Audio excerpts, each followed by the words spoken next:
Okay, we're going to be looking at the game analysis of two 700 rated players and focusing on some of the ideas of positional weaknesses. Um, and I'm going to emphasize a little bit the importance of paying attention to what your opponent is doing in the first 15 moves, along with the principles of the beginning of the game. And those principles are activate your pieces, be safe with your king, and centralize your pieces. So let's talk about what do we mean by that. This is the center of the board, and this is a primary focus for any opening. So when you are at a loss as to what to do or what direction to move your pieces to, you should be focusing on these four center squares. And one of the reasons you should be focusing on these four center squares is this. If you control these four center squares, let's just say that this was a wall that could not be broken, your opponent would be forced to attack you from this direction or this direction. Of course, that's a bad arrow. One of these side directions. And notice how easy it is to see how your opponent is attacking you if they have to go through one of these lanes. So imagine you controlling those four center squares and you're the one leading the attack. So suddenly you go from a position of having to watch what direction your opponent is attacking. You control the four center squares, and then you may decide to attack in this area. That means, a greater than half the board would be at your disposal for an attack. So this is one of the reasons why it's so important at the beginning of the game to focus on those four center squares. You want to lock down direction, and you're locking down the direction from the center, because in the beginning of the game, you don't know what direction the king is going to castle to. So it doesn't make sense for you to focus on locking down, say, this side of the board. That's not a realistic objective.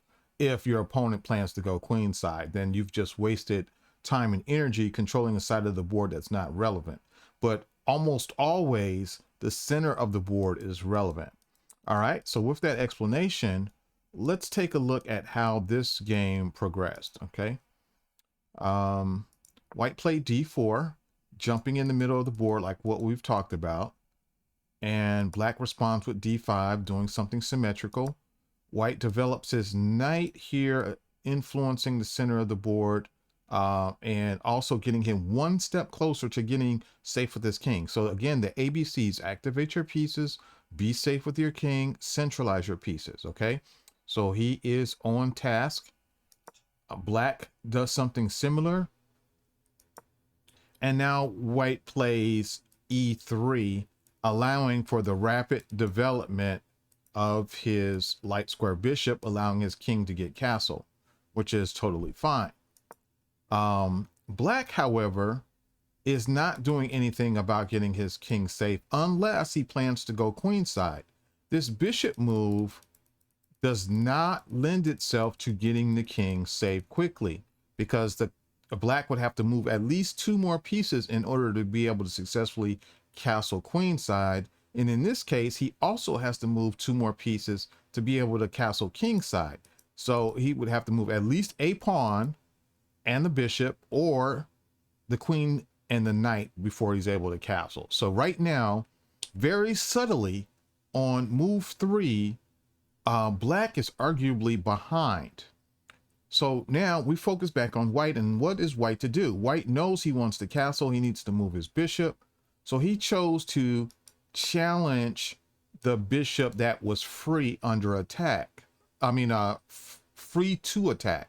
Now there's another move that could have been considered here that I'm not a fan of, and that would have been the bishop to b5 check, which is easily parried with a simple pawn move or possibly the development of a knight.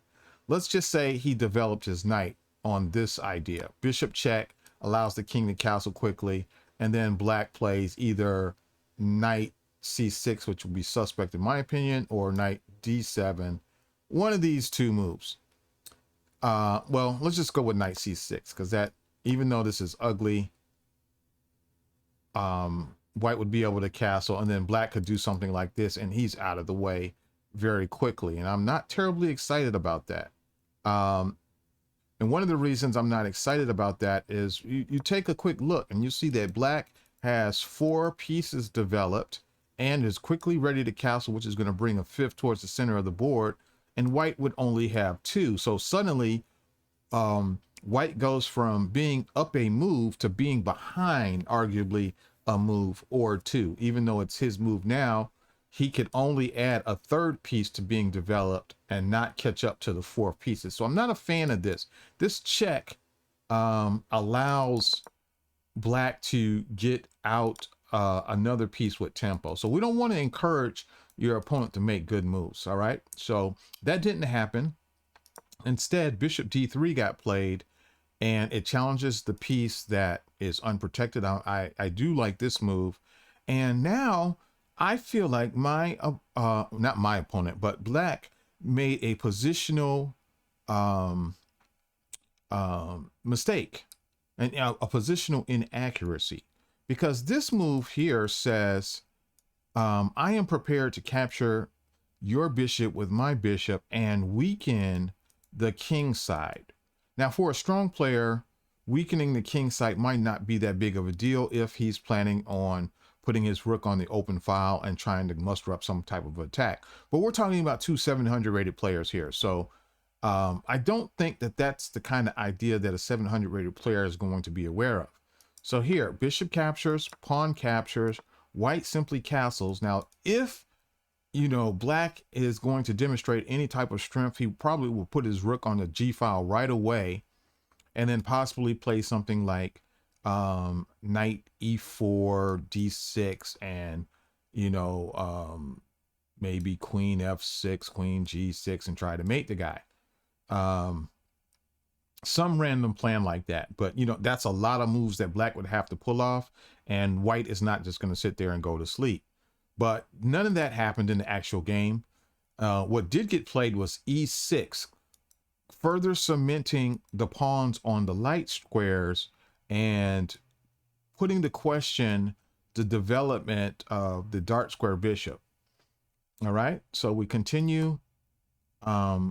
White decides to play a multi-purpose move, and that is b3, with the idea of challenging the center. Again, remember, we want to always be focusing on what's going on in the center, but it also allows possible trading of the dark square bishop, which would put another pressure point in black's camp, since he's already put his pawns on the light squares. So black just develops a knight, keeping his king in the middle of the board, making no progress with king safety. We're on move 7 here, about to be move 8. I like to encourage everyone to get their king castled in the first 10 moves. We continue. The pawn push comes, challenging the center. Capture, capture, and now black plays what I consider another inaccuracy, creating yet another weakness in the position. So on the queen side of the board, his light squares are weak, and on the king side of the board, his dark squares are arguably weak. So no matter what side of the board black decides to put his king on, there's going to be holes that white should be able to take advantage of. So the game continues, immediately attacking the white squares, putting pressure on the knight, which is pinned to the king. There's only one real way to defend this, and that is to block or disconnect the pin with the queen still being a pin, knight being pinned to the queen now, which is not quite as dangerous, but it does allow black to start to get castled. There's pressure developing, and that's what he does. White immediately challenges, putting pressure on the pin piece and opening up the center, which I'm a fan of. I think this move is fine. Capture, capture, and then the other knight captures, and right away more pressure is put down, yet another pin. So there's a double pin action going here The queen is doing two jobs. She's got to look at both knights. Is there a piece to be won here? I'm just realizing. Well, maybe it's not a piece. I just saw something for the first time. With the queen having two jobs, I'm wondering if we can start an attack now. Let's see what move was actually played. Oh, it's black's move. That's what. Okay, it's black's move. So no, the idea that I wanted to demonstrate doesn't work because it's black on move and the pressure is already eliminated. So anyway, we won't worry about that. Now, let me see here.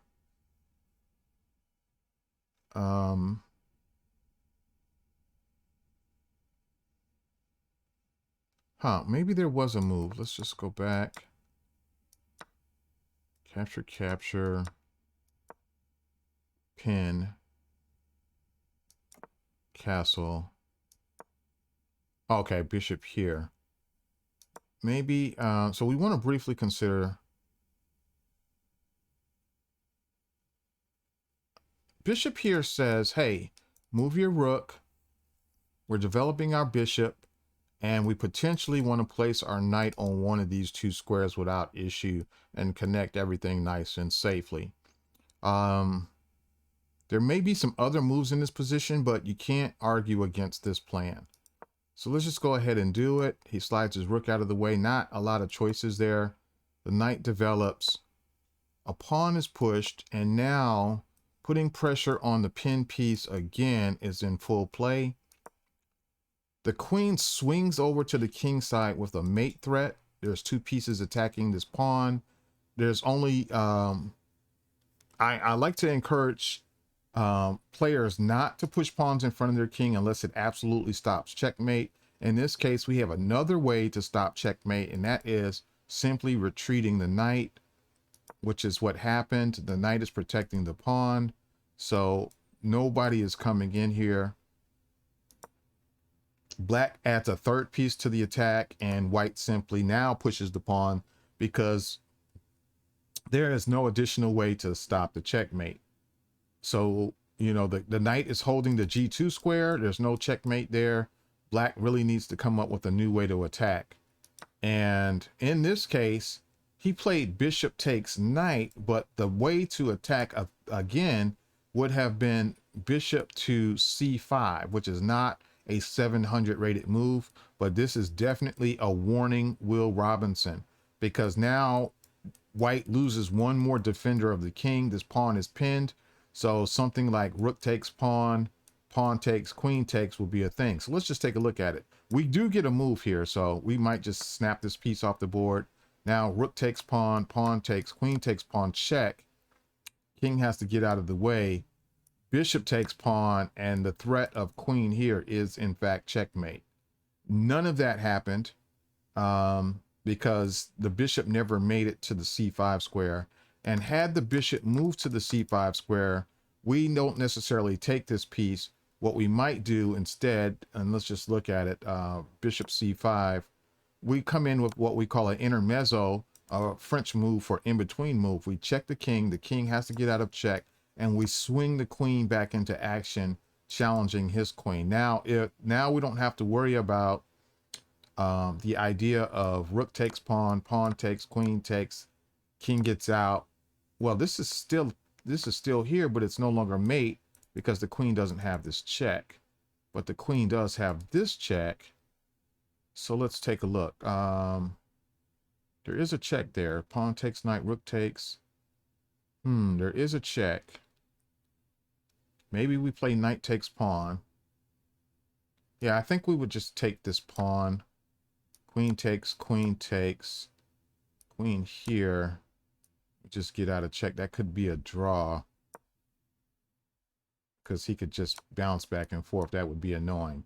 So that's a draw. That's something that didn't happen, but could have happened. That's interesting. So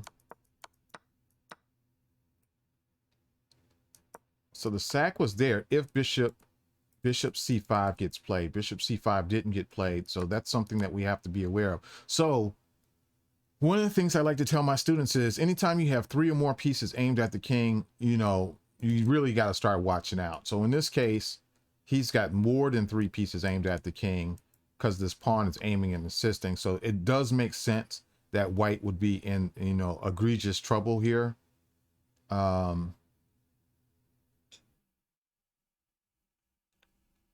wonder if rook takes pawn check. He doesn't take. What happens? Oh, the queen is lost. So no, we can't do that. We have to take this rook. I'm just looking to make sure that there's nothing here. Bishop takes.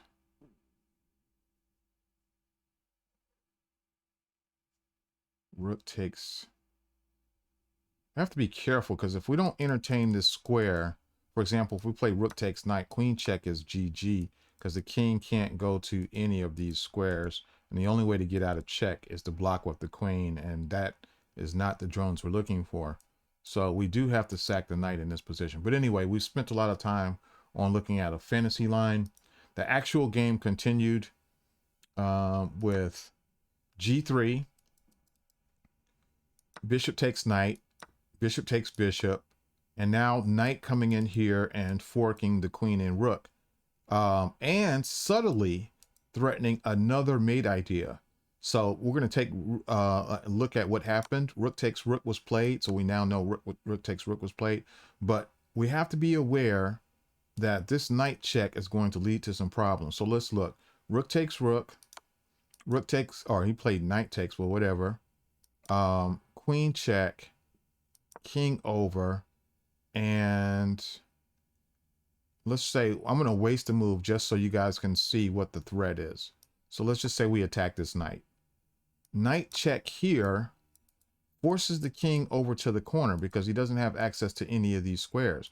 And when the king steps over, now we have a new mate because the king can't go anywhere. So that's another subtle threat that was being demonstrated in the game. And once again, we have 3 pieces aimed at the king. And once you have 3 pieces aimed at the king, really it's GG. You need to be on red alert. That didn't happen. Again, white was able to avoid that line by, instead of moving the bishop down here, simply taking the pawn. Now there is no support for the knight to get his check in, nor is there any threat on this square. So the other knight tries to get involved, and here we played knight e4 with the threat of checking, and black has a threat of his own, knight f5. So let's just see, whose move is it? It's black's move.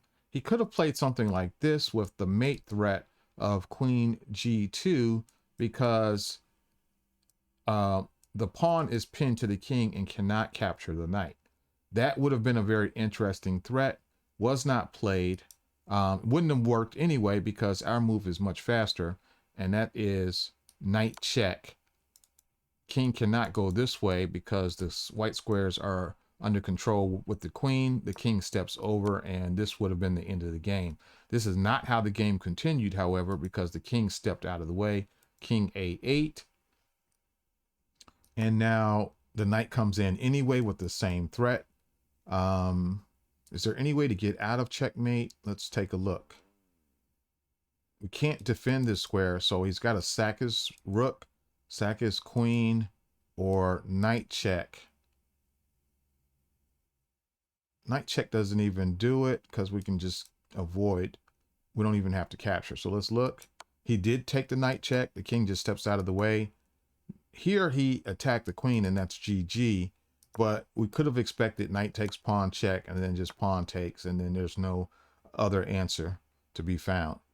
So the game continued, knight c5 attacking the queen, and white just checkmated very nicely on the a7 square, protected by both the knight and the queen. So that was a good game. Well played by Filomeno, and thanks for watching.